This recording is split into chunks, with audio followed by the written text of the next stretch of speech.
안녕하세요. 호강TV의 호강지기입니다.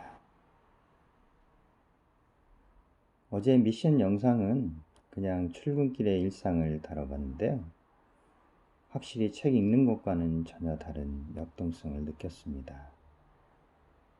또 다른 느낌이었습니다. 오늘은 다시 책 읽어주는 컨셉으로 돌아왔습니다. 지난번에 이어 정재승의 시네마 사이언스 뇌과학자는 영화에서 인간을 본다. 거기에 그 시네마 13 환생 과학자들은 최면과 전생을 어떻게 설명할까입니다. 그 중에 그 부제 최면의 함정 무죄를 유죄로 만들다입니다. 시작합니다. 최면 상태에서 떠오르는 기억은 과연 사실일까? 자신의 전생을 보았다고 주장하는 사람들의 이야기는 믿을 만한가? 아직 정확한 사실은 알 수 없지만 과학자들은 이때의 기억이 거짓 기억일 수 있다고 경고한다.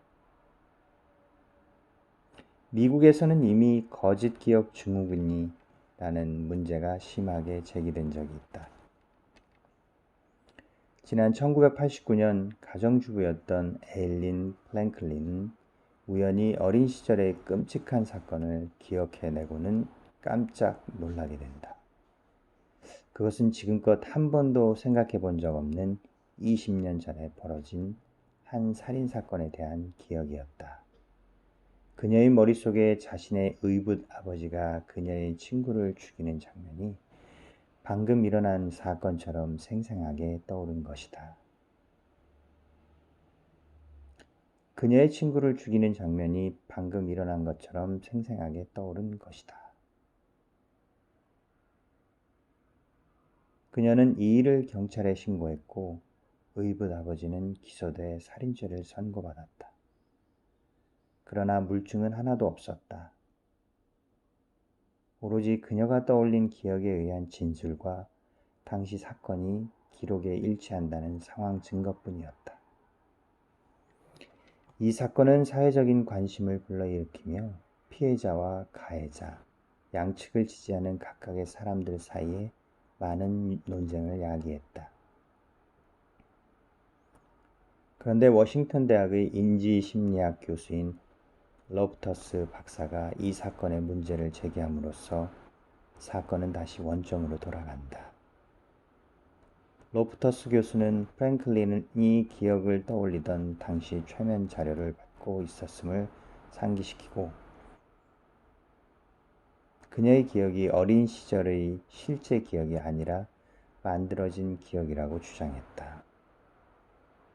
결국 프랭클린의 기억은 그의 주장대로 사건 당시 매스컴의 보도를 토대로 만들어진 것임이 밝혀졌다. 당시 매스컴은 범인이 매트리스를 차 트렁크에 꺼냈다고 보도했지만 매트리스는 차 트렁크에 들어가지 않을 만큼 컸다. 보도는 명백한 오보였음에도 불구하고 그녀의 기억은 매스컴의 보도 그대로였다.